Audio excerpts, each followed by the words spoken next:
Hey guys, what is going on? Robrigo here with the noobs, and today I'm going to give you a guide on everything you need to know about the brand new zombies game mode Outbreak, which has just dropped as part of COD Black Ops Cold War Season 2.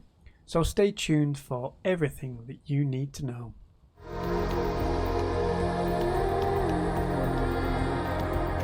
So Outbreak has just dropped today on the 25th of February, or late on the 24th of Feb if you are in the US, and brings with it a completely new zombies experience. An experience which is markedly different from what we've become accustomed to in D Machine and Firebase Z. This game mode is objective based, and we can have up to the usual player count of 4 within our team. The story goes that in Outbreak, we are supporting Requiem in their biggest mission yet, Operation Threshold. Outbreak is set across several large-scale maps, similar to those that we're used to in game modes like Fireteam Dirty Bomb, such as Ruka and Alpine. As part of Outbreak, there's also some new types of Ethereum crystals that you can obtain, but we'll come on to that later in the video. What you need to do when you are dropped into the vast Outbreak zone is assist Requiem in completing a series of missions, also known as experiments. When you spawn, you'll be dropped into one of these large sprawling areas in the Ural Mountains, dropped from helicopter, and you'll have your usual weapon class selected, which includes a primary weapon and a field upgrade. You'll be able to see an objective marker, both floating in the air and on your minimap, and you need to make your way towards it. Obviously, spawning into this game mode, you're going to want to explore, and you can find rewards in loot chests and complete the usual side tasks like activating a trial computer that we've seen in previous zombies maps. Although you'll be able to see the marker for the main objective, there's no time limit restrictions to reaching it, so you can explore for as long as you need before heading there. You'll also notice that there are a bunch of jump pads around the map, like the ones that we first discovered in Firebase Z, and they'll have the cost of 500 essence points to use. But unlike Firebase Z, where you were thrown only a short distance to the other section of the base, these jump pads launch you very high into the air, and you will need to use your parachute to reach the ground safely. While you're parachuting, you can also collect essence containers to boost your total number of essence points, basically the currency you use to buy weapons and such. So, we've been launched into the Outbreak area, we've explored and we've picked up some loot. Now we need to head over to our main objective point.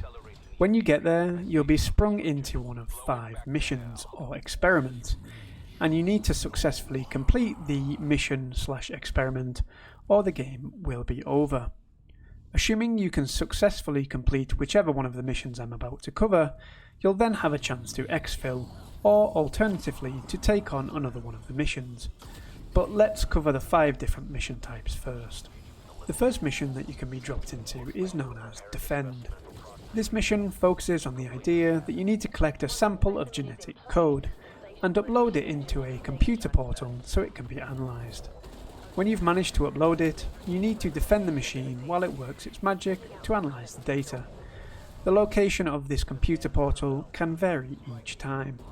Next up on the mission/experiments list we have Escort, which involves protecting a moon-like rover as it moves slowly around the map and attempts to discover dimensional portals into the dark ether. The idea here is to protect the rover until it can find one of those portals and go through it. Working as a team and moving with the rover is vital here. Third on the list of missions is Retrieve. Here you need to locate and pick up 2 ether harvesting units and carry them to rockets nearby. Bear in mind here that whoever is carrying these units cannot fire their weapon, so the other team members need to protect them. They can however use their field upgrade, which will be made much more powerful than usual while carrying this item to provide some additional support. The fourth mission that we can be thrown into is known as Eliminate, and this involves that big red robot looking bloke you've probably seen in the teasers for Outbreak. Using a GPS tracker, you need to work with your team to hunt down these high value targets, or HVTs, and you need to make a decision whether you want to try and take down the HVT, or deal with the horde of zombies that accompanies it. Doing enough damage to the HVT will help to do more damage to the overall zombie horde. Last but not least, we have the Holdout mission. This involves locating an unstable ether crystal which needs to be destroyed with charges. This mission throws you into the weird purple dark ether zone, and you need to protect yourselves and the area for long enough to allow the bomb to destroy the crystal. So, after you've completed one of these missions, you'll need to head towards something called the beacon. Here you'll have several things you can do. This will be located on the map, and you can get there on foot or by using vehicles, and when you get to it you need to activate it. Activating this beacon will do several things. Firstly, it will provide you with the crafting table to make the usual items we're used to in zombies, and it will also give you the area to upgrade your armour and weapons, as well as Der Wunderfizz, which is basically a vending machine that dispenses all of our favourite perks such as Juggernog and Quick Revive, etc. You'll also get the Pack-a-Punch machine at this point as well. Make use of these familiar items, and then you have to decide if you want to exfil. This exfil, by the way, is played out in the usual manner, with a helicopter whisking you to safety. However, if you decide to jump into the portal, this will then allow you to complete one of the next missions of the 5 that I mentioned. The more times you complete a mission, head to a beacon and decide not to exfil, the harder the zombies mode gets, but with that the better the rewards. Some of these rewards include things like refined and flawless Ethereum crystals, which I mentioned briefly at the start of the video, which can be used to upgrade things like skills, weapon classes and perks, etc. to levels 4 and 5. Level 4 being the refined crystals and level 5 being flawless. And that's it, on a high level, how you play Outbreak. You're dropped into a huge sprawling zombies mode, and you need to complete up to 5 missions. How many you complete and how long it takes you to access those missions is up to you. But the greater the risk you take, the greater the reward.